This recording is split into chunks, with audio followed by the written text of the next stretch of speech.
paz, mulheres! Mais um vídeo da nossa série Os Casamentos Nunca Morrem de Morte Natural.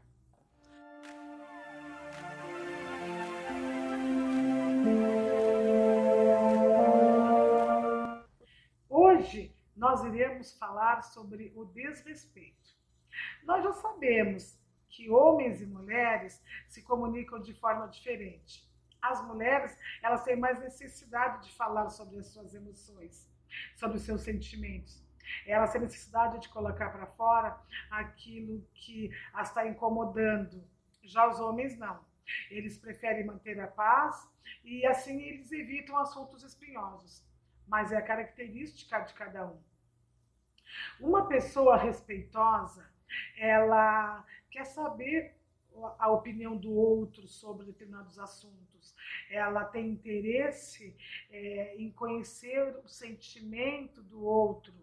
Ela tem interesse em conhecer as emoções do outro, o que está acontecendo com as suas emoções. Aprendemos desde criança a respeitar os mais velhos, mas nós temos uma grande dificuldade em respeitar alguém que nós julgamos que é igual a nós. E geralmente essa pessoa é o nosso cônjuge, que fica conosco o tempo todo.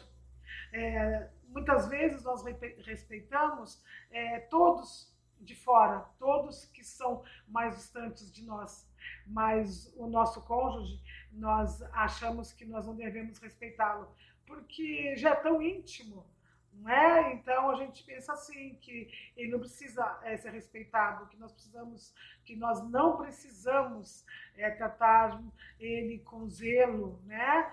Com cuidado, com respeito, e assim procurar saber e conhecer as suas emoções, os seus sentimentos, não é verdade? O desrespeito, ele cria tensão entre a família. Desrespeito entre pai e mãe cria tensão na família inteira e faz com que os nossos filhos eles se criem inseguros. E sem perceber, nós estamos gerando adultos inseguros. Nós sabemos que quando um casal ele briga muito, quando uma família é muito briguenta, as crianças elas estão sempre tensas. Elas nunca sabem quando elas podem estar livres, rindo mais, brincando mais, ou correndo mais pela casa, ou quando elas têm que ficar mais quietinhas, mais reclusas, porque o papai ou porque a mamãe está bravo, né? Então, é por isso, porque as crianças já sabem, né, do desrespeito dos pais, elas já observam isso, e esse desrespeito acontece. Então, o desrespeito entre o casal faz com que as crianças se tornem inseguras. E sem perceber, muitas vezes, a gente está gerando um adulto extremamente inseguro. 1 Pedro 3,7 fala que o homem tem que tratar a mulher com honra. Em Efésios 5,33 diz que a esposa deve respeitar o seu marido. Então isso é bíblico. Devemos honrar, os homens devem honrar as suas esposas e as mulheres devem respeitar os seus maridos. A maioria dos homens tem dificuldade de falar, se abrir, expor suas emoções. Só que uns têm muito mais dificuldades do que os outros. E quando esse homem tem dificuldade, mais dificuldade ainda, e quando ele quer falar? Qual que deve ser a nossa postura? Primeiro, nós precisamos prestar atenção. Se o outro não gosta muito de falar, não significa que ele não está sentindo. O que nós precisamos fazer? Nós precisamos buscar estratégias para chegar ao coração dessa pessoa. Fazer perguntas de forma gentil, respeitosa, sondar, né? Puxar o assunto, deixar a pessoa à vontade, realmente sermos sábias para buscar o caminho, encontrar o caminho do coração dessa pessoa para fazer com que ele se abra. E mais do que isso, ouvir mais do que falar, criar um ambiente para que esse homem ele comece a se sentir à vontade quando for conversar com você. E ouça, ouça mais do que fale, ouça com o coração.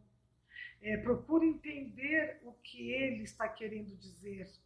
Pela forma como você reage quando o seu cônjuge está falando, fala muito sobre você, fala muito sobre a honra que você dá a ele, o quanto você o respeita ou não, ou desrespeita.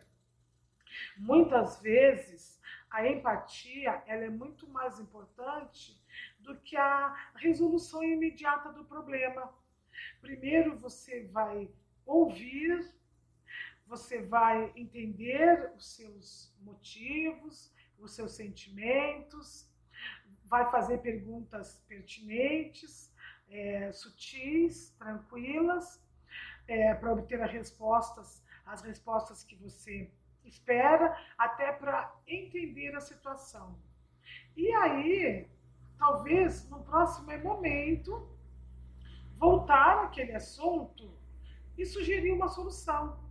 Então, nós entendemos que a empatia ela é mais importante muitas vezes que a resolução imediata de uma situação. Quem não se deparou muitas vezes com um problema, um dilema familiar, né? Seja emocional, de relacionamento ou financeiro, em que os dois lados ficaram agitados, os dois lados falaram juntos, foi um falatório, às vezes uma discussão, uma gritaria, e não se chegou a lugar nenhum, né? Já aconteceu muitas vezes isso comigo e com meu esposo, muitas vezes, não por maldade, mas pela preocupação, né, de resolver a situação de imediato. Muitas vezes pelo nervosismo de ser realmente uma situação bem grave naquele momento e que causou uma preocupação muito grande, uma tensão muito grande e que acabou de um problema que era para ser resolvido juntos, acabou gerando uma briga de marido e mulher. Não por maldade, mas por preocupação, até por medo das consequências de determinada situação, não é mesmo? Mas o que a gente vê nessa situação? Um desrespeito mútuo, às vezes gritaria, xingamento. Então, acontece que em vez de resolver um problema, nós vemos um desrespeito mútuo. Então, isso não pode acontecer. É onde nós percebemos que a empatia, muitas vezes, é mais importante do que a resolução em si do problema. A gente ouve, entende o ponto de vista do outro, o outro, claro, por consequência, vai procurar entender o nosso ponto de vista, nisso que nós devemos acreditar, e vai cada um para um lado, e às vezes é necessário, e depois voltam os dois com a solução. E aí, como é bom, né? Como é bom descansar, né? Então não precisou de tensão, de clima de desrespeito, de nada, apenas de compreensão, de um entender a forma do outro de reagir a certas situações. Amém? Então, mas quando nós queremos falar alguma coisa, como que deve ser? Quando nós queremos conversar com o nosso cônjuge, nós devemos escolher palavras com cuidado, palavras sutis, precisamos aprender a chegar com mansidão. Lá em Colossenses 6:4 fala assim, que o nosso falar precisa ser agradável. Quando eu vou esboçar a minha opinião, eu preciso ser mansa, ser sutil, eu mesma. A minha forma de falar, muitas vezes, na maioria das vezes eu entendo que dá a impressão de que eu estou brigando, de que eu estou discutindo. Quantos áudios eu mando para o meu esposo durante o dia, para os meus amigos, para as minhas filhas, e eu ouço depois e eu apago, porque um assunto simples, singelo, dá a impressão que eu estou com ar de autoritarismo, obrigando, e não é isso que acontece. Então, eu tenho que me policiar, me conhecer, porque às vezes pode transparecer para o meu esposo que eu estou alterada. E às vezes o meu esposo ele fala mesmo isso. É o jeito que você fala. E para mim, às vezes, é de um jeito normal. Mas é importante eu saber a opinião dele para eu me policiar em relação a isso. Amém? Lá em Filipenses fala assim: aprenda a cuidar dos interesses dos outros. Nós precisamos isso, aprender a cuidar dos interesses dos outros. E o outro aqui é o nosso cônjuge. Né? Ele pensar diferente não significa que está errado, ou vice-versa. Nós somos casados, nós não somos clonados. Cada um tem um ponto de vista, cada um tem o seu modo de pensar, o seu ponto de vista, a sua opinião em relação às situações, não é mesmo? Afinal de contas, nós somos casados, mas cada um tem a sua individualidade. E desde que não fuja do princípio da palavra de Deus, a opinião dele, o ponto de vista dele, que mal há nisto, não há mal nenhum. O respeito é uma das chaves para um casamento fiel e duradouro. E o respeito, ele promove a alegria no lar. Aceitem um ao outro como vocês são. Amém? Seus olhos funcionam diferente dos seus ouvidos. E nem por isso eles deixam de interagir entre si. Aliás, o nosso corpo inteiro, cada membro tem a sua função. Mas eles não ficam aí brigando entre si. Muito pelo contrário, como é importante a cooperação deles. Né? Porque se um brigasse com o outro, se um órgão meu, se um membro meu brigasse com o outro, né, provavelmente eu teria alguma deficiência, ou física, ou intelectual, não é verdade? Quando a esposa e o marido dignificam um ao outro, eles fazem com que o lar seja um lugar de descanso. Lá em Ruth 1:9, Ruth fala assim para suas noras: procurem um lugar de descanso na casa do esposo de vocês. Procurem um esposo para terem um lar de descanso.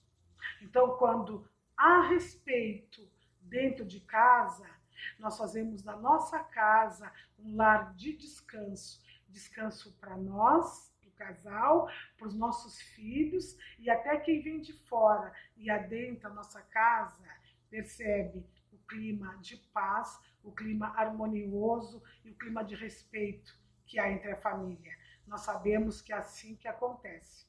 Não é verdade? Então, que bom, né? Que bênção fazer do nosso lar um lugar de descanso, por causa do respeito que há ali.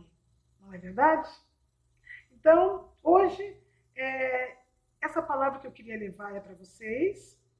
Mais uma vez, muito obrigado por nos acompanhar nessa série.